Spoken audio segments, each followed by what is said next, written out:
warahmatullahi wabarakatuh. Perkenalkan, nama saya Lutia Farida Simbalan, mahasiswa di Universitas Dumai, mengambil prodi Teknik Informatika. Kali ini saya membuat tugas hari ini saya membuat tugas video untuk tugas saya, yaitu mata kuliah Pendidikan Pancasila. Di sini saya akan menjawab beberapa pertanyaan yang telah dilampirkan oleh Ibu. Jelaskan bagaimana nilai-nilai Pancasila dapat dijadikan pedoman etis dalam pengembangan teknologi informasi di Indonesia.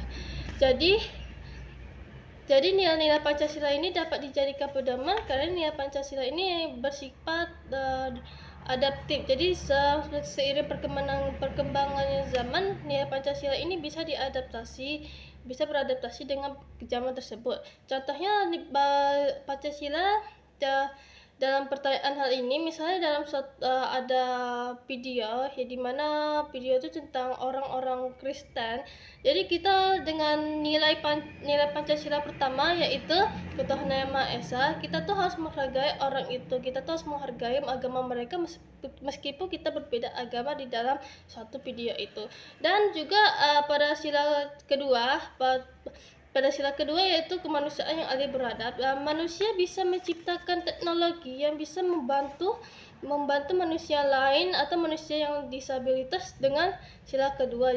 Jadi kita bisa merasa empati, bisa merasa ingin membantu karena adanya nilai Pancasila ini. Dan pertanyaan kedua, menurut Anda, apa arti penting Pancasila sebagai ideologi negara dalam menjaga kedaulatan digital bangsa? Seperti yang saya bilang tadi, nilai Pancasila ini bersifat adaptif, bisa beradaptasi di zaman manapun. Yang contohnya begini, ada suatu kasus di mana orang hilang. Jadi orang ini sudah mencari kemana-mana tapi nggak ketemu. Akhirnya dia menggunakan informasi, menyebar foto orang itu, dan akhirnya orang itu ketemu. Di sini kita bisa memakai teknologi untuk menjaga persatuan dan untuk membantu orang lain, tapi itu karena adanya nilai Pancasila. Jadi kita bisa memakai teknologi dan informasi yang ada di Indonesia, tapi harus bijak. Kita harus menjadikan Pancasila sebagai ideologi. Karena Pancasila itu isinya nilai baik, nilai yang diambil dari masyarakat Indonesia. Jadi menurut saya Pancasila sebagai ideologi negara itu penting sekali ya. Karena bayangkan bersosialisasi di media sosial tapi tidak ada akhlak, itu tidak ada gunanya juga.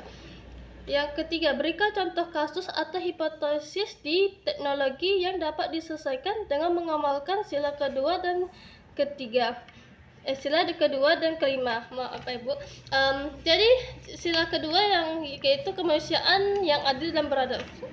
Jadi dengan sila kedua ini kita tuh harus membantu orang, kita tuh harus membantu sesama kita.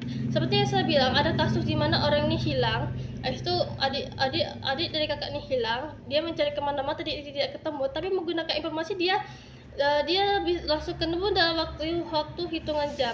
Dan juga untuk sila kelima, yaitu keadilan sosial bagi seluruh rakyat Indonesia.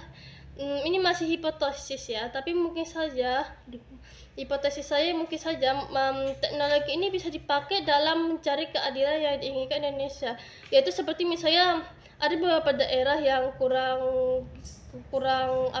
sumber dayanya, atau sedang mengalami bencana, atau sedang mengalami kasus nih ya, di mana para hakim di mana orang ini mendapatkan ketidakadilan. Itu orang-orang di seluruh negeri yang menggunakan media sosial dan melihat berita itu langsung merasa kayak orang ini sedang tidak mendapatkan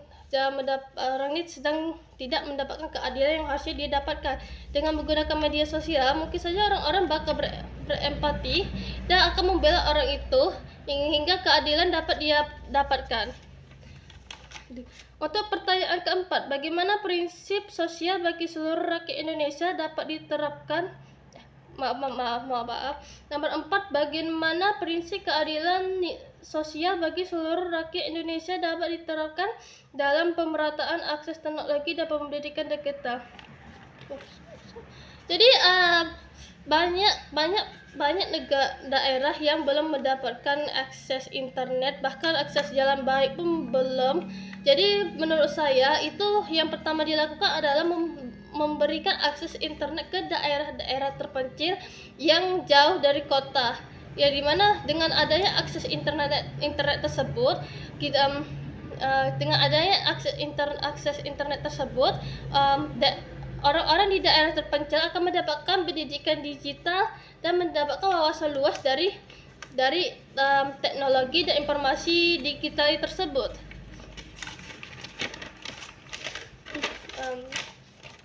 Oke, nomor 5, jelaskan bentuk penerapan sila keempat dalam proses pengambilan keputusan berbasis data dan sistem kecerdasan buatan. Kalau mohon maaf, kali ini saya kurang setuju untuk memakai sistem kecerdasan buatan atau AI. Itu karena beberapa AI itu kayak kurang tentu benar, karena AI ini mengambil beberapa data dari situs web lain. Jadi kayak AI ini mungkin menurut saya ini kurang efisien. Tapi mungkin pengambilan keputusan berbasis data itu mungkin bisa dalam bentuk penerapan sila keempat, yaitu karena itu yang dipimpin oleh hikmat dalam kebiasaan pemusyawaratan perwakilan. Menurut saya dalam hal ini itu sama aja kayak mencari data, dimana misalnya kayak di daerah terpencil ini suatu gubernur ingin memberikan bantuan kepada daerah-daerah tertentu, tapi dia tidak mungkin kayak mengelilingi semua daerah tersebut kan. Itu dengan teknologi informasi itu bisa dengan cara orang-orang itu bakal memberikan data, atau jurnalis akan memberikan data di suatu situs di mana bahwa daerah ini sedang gini-gini, daerah sini sedang gini-gini. Itu data itu bakal dipilah-pilah, dan dengan itu kita dapat tahu daerah mana yang sedang membutuhkan bantuan dan daerah mana yang sedang baik-baik saja. Dengan begitu gubernur atau pemerintah setempat bisa melakukan pekerjaannya dengan lebih mudah kalau mau.